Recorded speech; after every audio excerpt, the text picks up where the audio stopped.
In our last episode, we visited Sands Brewery, discovered Bahama's rum distillery, performed some long overdue maintenance on our winches, and explored the coastal waters with our dinghy. Our cruising permit was about to expire, so we said goodbye to our friend Thomas and went out for dinner one last time with our French-Canadian friends, Andre and Elaine.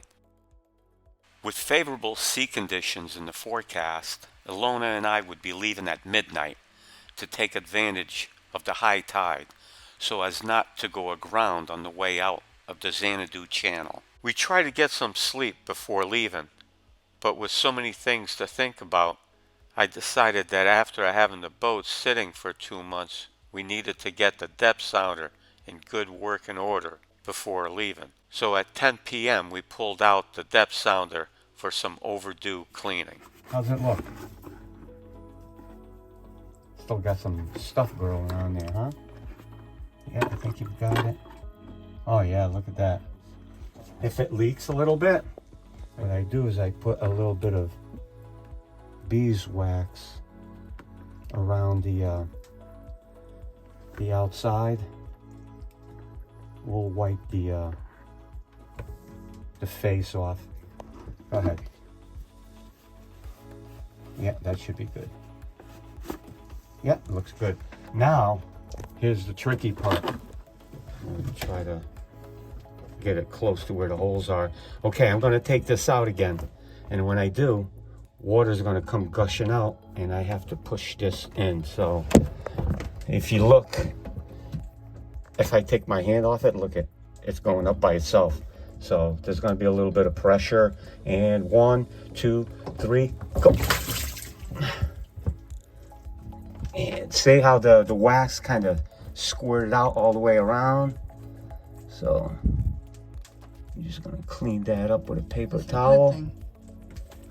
Right? There, yeah, it makes it a little bit more watertight. Yeah, that's why we were getting a little fluky signals there sometimes. We're in 3,000 feet of water and it's going off, telling us we're in 5 feet and we're going to bottom out. So yeah, those little buggers grow on there and give you a bad reading. It looks very scary when you're doing it, but yeah, just have all your stuff ready and do it quick. Yeah. Not a horrible amount of water, so I'm just going to mop that up.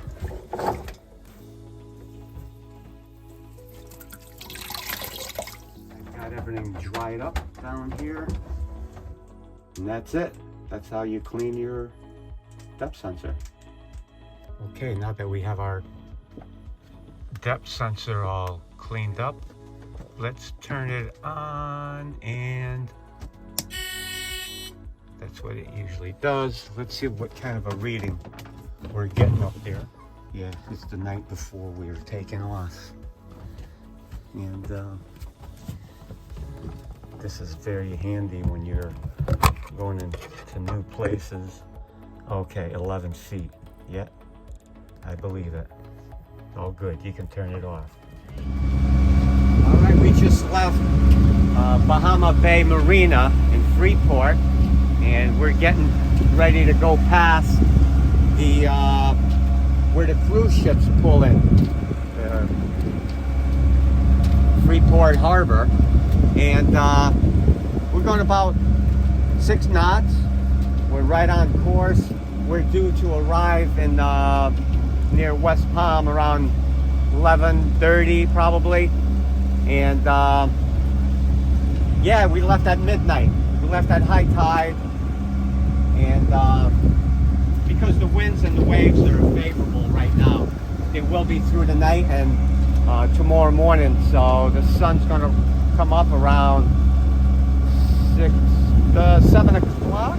7:30. 7:30. Right now, looking forward to 6:30 or so. We're gonna start getting a little bit of light in the sky. I hope we have a beautiful sunrise, and if we do, we'll make sure we document it. So right now, it's all good, and it's gonna get better. We couldn't wait for the sun to come up. Once it did, sea conditions started to get more comfortable, but land would still be out of sight until we were 12 miles from West Palm Beach and Lake Worth. Checking into the U.S. was very easy. We just downloaded the Customs and Border Patrol Roam app and did everything on the phone. We never needed to get off the boat to re-enter the U.S. We traveled a short distance to Munyon Island and got some much-needed rest. Later we motored north and pulled into Soveral Harbor Marina that was supposedly filled up. Luckily we found a little spot to tie up and took a short walk to the Garden Mall. Here we are at the Garden Mall. We're going to be getting Lona her new iPhone. What a nice place over here. Got everything and it's nice and cool. After working with people at the Apple Store and our service provider, Ilona got her new phone along with all the information that was stored in the cloud.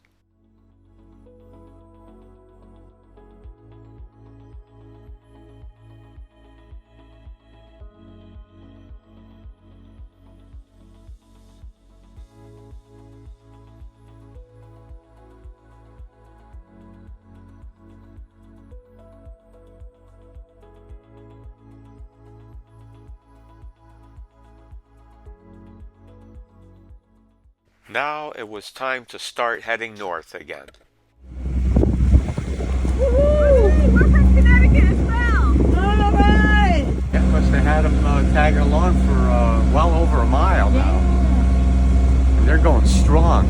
They are going 6.7 knots. After getting a slip, we were able to get provisions at Winn-Dixie nearby.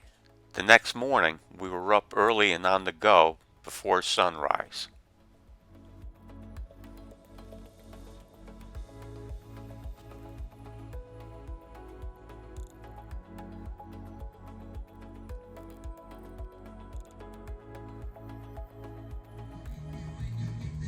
Every stop was an adventure, and Two-Way Fish Camp in Georgia was no exception.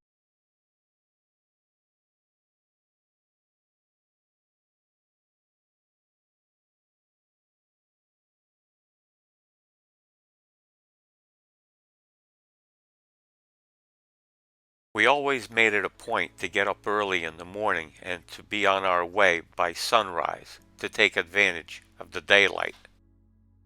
Along the way, we anchored out in Kilkenny Creek for one night and got to see a beautiful moonrise. But when rain and strong winds were predicted for the next day, we chose to tie up nearby at Kilkenny Marina. Another stop we made along the way was McClellanville.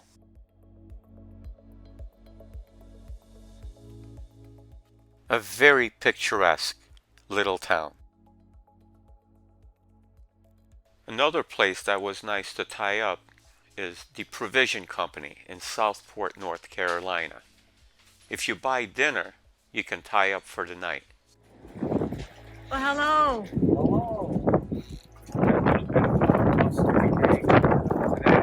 Very windy. All set. We're going to be going into town today.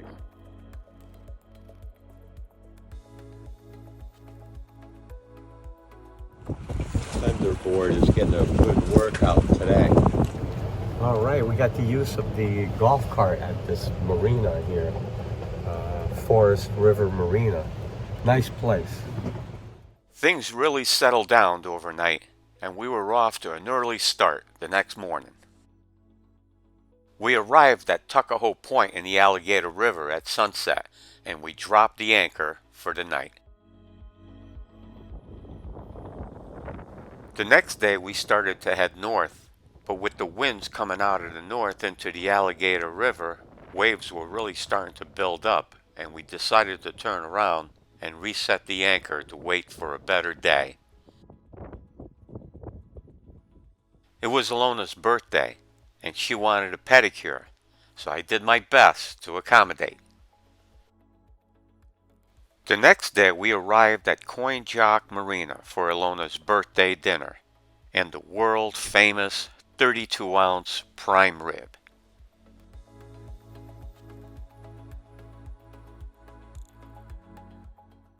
The next morning we started to head for Norfolk, Virginia. First we had to go through the Great Bridge Canal. Later on we would tie up for the night at Town Point Park.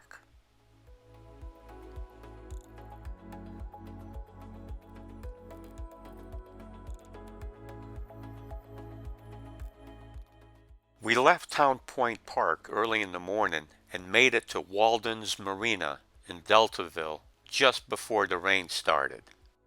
Walden's Marina was great. They let us borrow a car so that we could go out for pizza and provisions.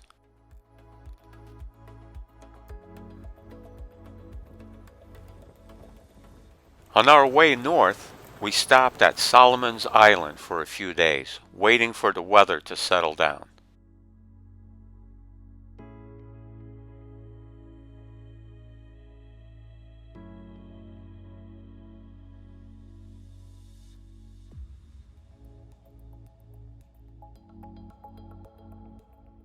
We pulled up the anchor early in the morning, and it didn't take long before we were pulling in and tying up at the Bay Bridge Marina.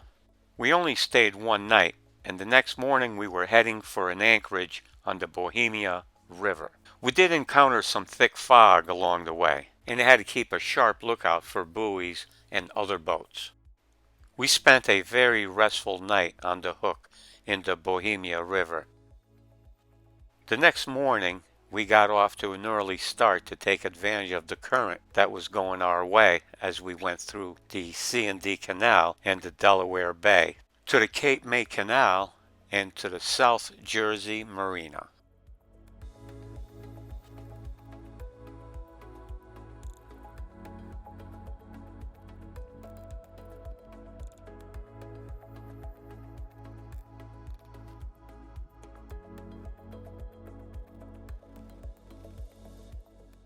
Finally, we arrived at the South Jersey Marina.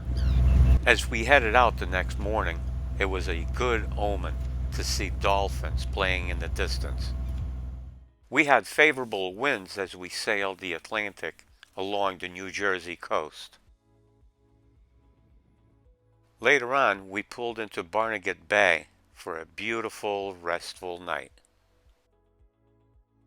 The next morning, we got off to an early start, and we were rewarded with the current in our favor and a beautiful sunrise.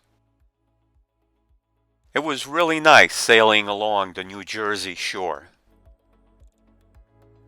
When we arrived at the Atlantic Highlands fuel dock, someone was contemplating jumping ship.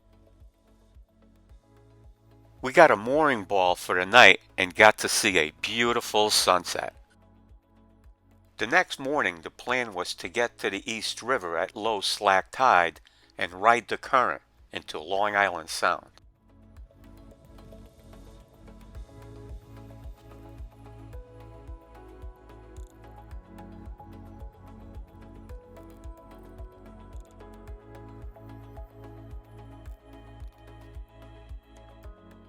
It was fun riding the current and going under all the bridges.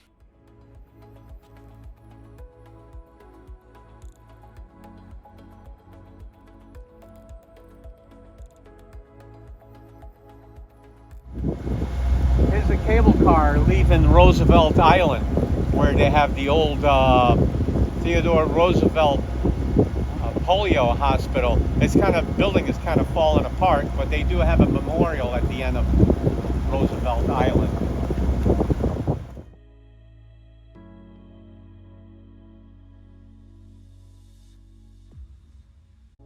We arrived at our home port early in the evening and tied up for the night. Thank you for subscribing, and we love seeing your comments. We're looking forward to more sailing adventures.